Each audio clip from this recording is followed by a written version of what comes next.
ఇదేనండి నాగార్జున సాగర్. 285 చదరపు కిలోమీటర్ల మేర నీటిని నిల్వ చేసి 2-3 సంవత్సరాలు వర్షాలు సరిగ్గా పడకపోయినా ఉమ్మడి గుంటూరు కృష్ణా జిల్లాలు కరువులోకి వెళ్ళిపోకుండా చల్లగా కాపాడే ఆధునిక దేవాలయం. అయితే నిర్మలంగా కనిపిస్తున్న ఈ నీటి అడుగున 23 చదరపు కిలోమీటర్లు విస్తరించిన లోయలో 1800 సంవత్సరాల నాటి ఇక్ష్వాకు రాజుల రాజధాని నగరమైన విజయపురి ఉందని మీకు తెలుసా? నాడు శ్రీపర్వత లోయగా కూడా పిలువబడిన ఈ ప్రాంతం దేశంలోని ప్రసిద్ధ నగరాలలో ఒకటిగా ఉండేదని మీరు ఎప్పుడైనా విన్నారా? వినినా వినకపోయినా ఈ ప్రాంతం గురించి ఎన్నో ఆసక్తికర విషయాలను తెలుసుకోవటానికి ఈ వీడియోని స్కిప్ చేయకుండా పూర్తిగా చూడండి. కృష్ణానది నల్లమల కొండలని వదిలేసి మైదాన ప్రాంతాల్లోకి ప్రవేశించే ముందు అనేక పర్వతాలు లోయలతో కూడిన ప్రాంతం గుండా ప్రవహిస్తుంది.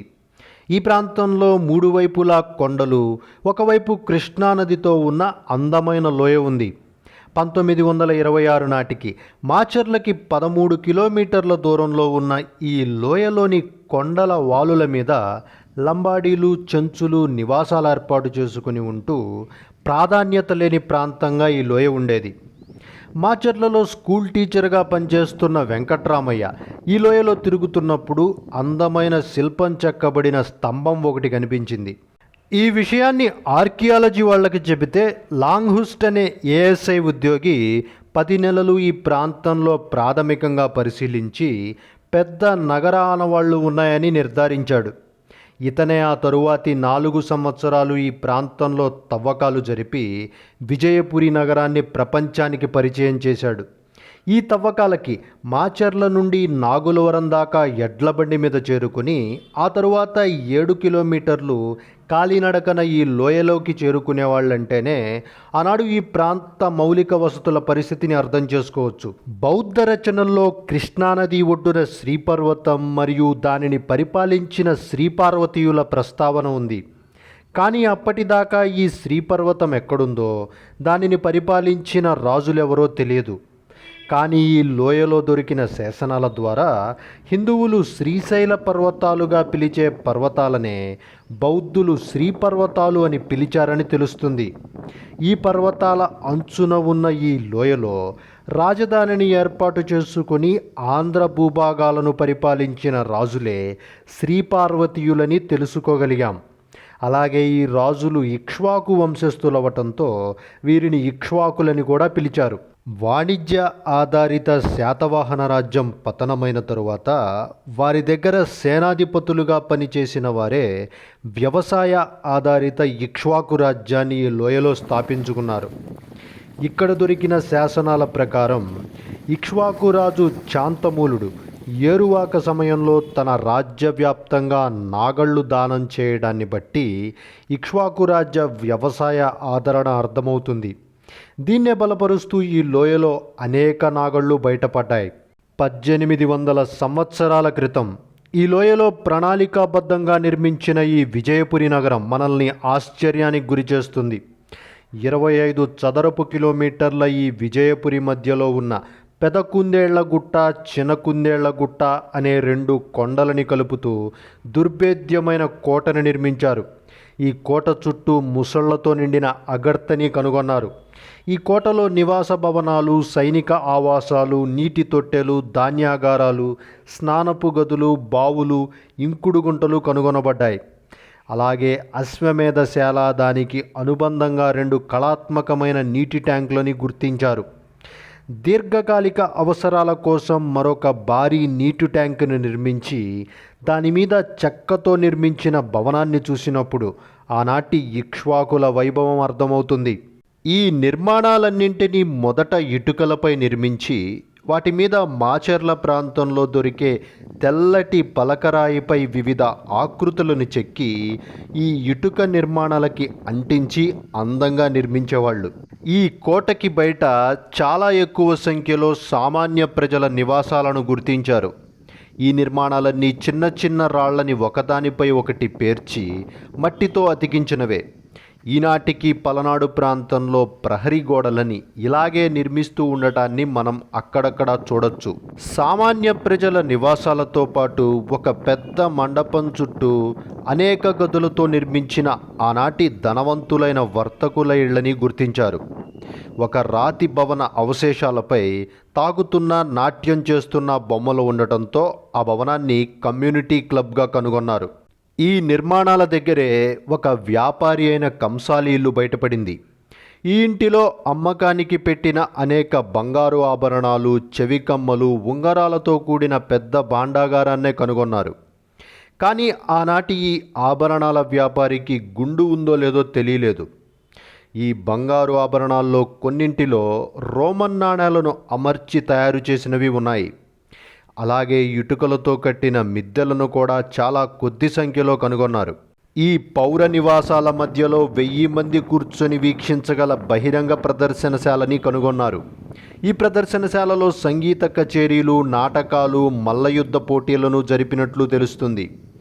అష్టాచమ్మా లాంటి ఆటలకు సంబంధించిన గళ్ళని స్నానాలు చేసే దగ్గర, బహిరంగ ప్రదర్శనశాలల దగ్గర ఉన్న గచ్చులపై ఉండటాన్ని బట్టి ఈ ఆటని ఇష్టంగా ఆడేవాళ్ళని తెలుస్తుంది. చనిపోయిన రాజురాణులకి, అలాగే యుద్ధంలో మరణించిన సేనాధిపతులకి స్మారకార్థంగా ఆయక స్తంభాలను నిర్మించేవాళ్ళు. ఈ స్తంభ శాసనాలే ఈ ఇక్ష్వాకులను గురించిన కీలకమైన సమాచారాన్ని మనకిస్తున్నాయి. అలాగే వివిధ దేశాలకు చెందిన మనుషుల శిల్పాలు చెక్కిన 12 భవనాలను కనుగొన్నారు. ఇవి బహుశా విజయపురిలో నాడు హోటల్స్గా పనిచేసిన సత్రాలై ఉండొచ్చని భావిస్తున్నారు. ఈ లోయలో కృష్ణానది వెంబటి 18 హిందూ దేవాలయాలను గుర్తించారు. ఈ దేవాలయాలన్నింటిలో సిద్ధులదరి కొండగా పిలువబడిన కొండ పక్కన ఉన్న అష్టభుజ స్వామి దేవాలయం ప్రముఖమైనది. ఈ దేవాలయం బయట ఒక రాతిపీఠంపై 8 చేతులతో ఉన్న విష్ణుమూర్తి చెక్క విగ్రహం ఉండటం వలన ఈ దేవాలయానికి ఆ పేరు వచ్చింది. ఈ దేవాలయ మూర్తిని ఇక్కడ దొరికిన కొన్ని శంకుల మీద కూడా గుర్తించారు.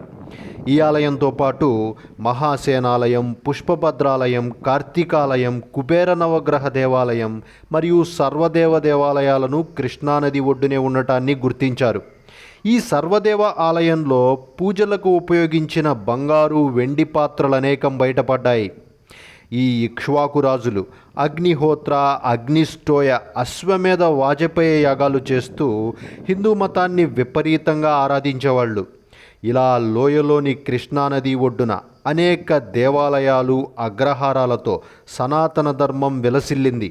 ఇక్ష్వాకు రాజులు హిందూ మతాన్ని ఆదరిస్తూ ఉంటే రాణులు మాత్రం బౌద్ధ మతానికి ఆకర్షితులై బౌద్ధ విహారాలను, బౌద్ధ స్తూపాలను నిర్మించారు. ఈ బౌద్ధ కార్యక్రమాలన్నీ లోయలో చుళద్దమ్మగిరి అనే కొండ చుట్టూ జరుగుతుండేవి. ఈ కొండ చుట్టూ బౌద్ధ మతంలోని వివిధ శాఖలకు చెందిన 30 నిర్మాణాలను ఈ లోయలో గుర్తించారు. అపరమహా వినాశలీయ, బహుశ్రుతీయ, మహిషక, మహావిహారవాసిక లాంటి అనేక సంఘ విహారాలు ఈ లోయలో ఉండేవి. ఇక్కడ ఉన్న ప్రధానమైన బౌద్ధ స్తూపాన్ని సుమారు 10 సంవత్సరాలు నిర్మించినట్లు తెలుస్తుంది. ఇది బుద్ధ భగవానుని శరీర ధాతువు మీద నిర్మించిన స్తూపం. ఈ స్తూపం అడుగు భాగంలో బంగారపు గిన్నెలో బుద్ధుడి దంతాన్ని, అలాగే బుద్ధుడి చెవి కమ్మని కనుగొన్నారు. తరువాతి కాలంలో వీటిని సారనాథ్లో భద్రపరచడం జరిగింది. సారనాథ్లో భద్రపరిచిన ఈ అవశేషాలనే గత మే నెలలో వియత్నాంలోని 9 నగరాలలో ఉన్న వివిధ మానెస్టరీలలో ప్రదర్శనకు ఉంచితే 1,78,00,000 మంది సందర్శించారు. అలాగే పెద్ద విశ్వవిద్యాలయం, దానికి అనుబంధంగా విద్యార్థులు, ఆచార్యులు నివసించటానికి ఆవాసాలు నిర్మించారు. ఈ ఆవాసాల్లోని ప్రతి గదికి అనుబంధంగా స్నానాల గదులు ఉండటం విశేషం. అప్పటి వరకు దేశవ్యాప్తంగా అన్ని రాజ్యాలు సనాతన ధర్మం, బౌద్ధం ఈ రెండింటిలో ఏదో ఒకదానిని ఆరాధించేవాళ్ళు. కానీ ఇక్ష్వాకులు పరిపాలించిన ఈ 115 సంవత్సరాలు కూడా ఈ లోయలో సనాతన ధర్మాన్ని ఆదరిస్తూనే బౌద్ధానికి కూడా సనాతనానికి సమానంగా అన్ని సౌకర్యాలు కల్పించి కొత్త సాంప్రదాయానికి శ్రీకారం చుట్టారు. ఈ ఇక్ష్వాకు రాణుల పుణ్యమా అంటూ లోయలో ఉన్న విశ్వవిద్యాలయాలకి ప్రపంచ దేశాల నుండి బౌద్ధ భిక్షువులు, విద్యార్థులు చేరుకోసాగారు. బంగాళాఖాతం తీరంలో నౌకలు దిగి కృష్ణా ముఖద్వారం గుండా దిగువ కృష్ణాలోయ వ్యాప్తంగా వ్యాపించి ఉన్న బౌద్ధ క్షేత్రాలకు వేల సంఖ్యలో వచ్చేవాళ్ళు. ఎక్కువ మందికి విజయవాడ, అమరావతి, ఉండవల్లి, నాగార్జున కొండలు గమ్యస్థానాలుగా ఉండేవి. ఇలా ఈ దిగువ కృష్ణాలోయ క్రాడిల్ ఆఫ్ బుద్ధిజంగా మారిపోయింది. ఆనాడు బౌద్ధంలో హీనయానానికి బుద్ధగయ కేంద్రంగా ఉంటే మహాయానానికి ఈ లోయ కేంద్రంగా మారిపోయింది. దేశ దేశాలు తిరిగి బౌద్ధాన్ని ప్రచారం చేసిన మరియు రెండవ బుద్ధుడిగా పేరు తెచ్చుకున్న నాగార్జునాచార్యుడు తన ఆఖరి జీవితాన్ని ఈ లోయలో గడపటానికి నిర్ణయించుకున్నాడు అంటేనే మనం అర్థం చేసుకోవచ్చు ఆనాడు బౌద్ధులకి ఈ లోయ ఎంతటి స్వర్గధామంగా ఉండేదో అని. అనేక టిబెటన్ బౌద్ధ గ్రంథాలు, అలాగే ప్రముఖ చైనా యాత్రికుడు హుయాన్సాంగ్ రచనలు నాగార్జునాచార్యుడి గురించి అనేక విషయాలను తెలియజేస్తున్నాయి. హుయాన్సాంగ్ నాగార్జునాచార్యుడికి పరుసవేది తెలుసని తన పుస్తకంలో రాశాడు. పరుసవేది అంటే ఏ పదార్థాన్నైనా బంగారంగా మార్చే ఒక రసాయనిక ప్రక్రియ. నాగార్జునాచార్యుడి గురించి ఆసక్తికర విషయాలతో మరొక వీడియో చేస్తాను. మత కార్యక్రమాలతో మొదలై బలపడి సనాతనాన్ని అలాగే రాజులని శాసించే స్థాయికి కృష్ణా దిగువలోయలో బౌద్ధం పెరగటాన్ని సనాతనవాదులతో పాటు ఇరుగు పొరుగు రాజ్యాల వాళ్ళు గమనిస్తూనే ఉన్నారు. దీంతో లోయలో సనాతనవాదులకి బౌద్ధులకి మధ్య తీవ్రమైన దాడులే జరుగుతూ ఉండేవి. కానీ బౌద్ధులదే పై చేయేది. ఈ లోయలో బౌద్ధులతో సనాతనవాదులు ఎంతలా విసిగిపోయారంటే స్నానమంత్రంగా పిలిచే గంగే చ యమునే చైవ గోదావరి సరస్వతి నర్మదే సింధు కావేరి జలస్మిన్ సన్నిధం కురు అనే శ్లోకంలో కావేరీ నర్మదా నదుల కంటే పెద్దదైన కృష్ణానదిని ప్రస్తావించకుండా ఉండటాన్ని బట్టి అర్థం చేసుకోవచ్చు. ఇలాంటి భేదాభిప్రాయాలతో విజయపురి రెండుగా విడిపోవటం పొరుగునే పల్లవబొగ్గ అనే ప్రాంతాన్ని పరిపాలిస్తున్న శైవులైన పల్లవులకు అవకాశంగా మారింది. విజయపురి మీద దాడులు చేసి ఇక్ష్వాకుల్ని అంతం చేసి విజయపురిని చేజిక్కించుకున్నారు. దీన్నే బలపరుస్తూ విజయపురిలోని కోట బయట అనేక చోట్ల గుట్టలు గుట్టలుగా ఏనుగుల బొనికలు బయటపడ్డాయి.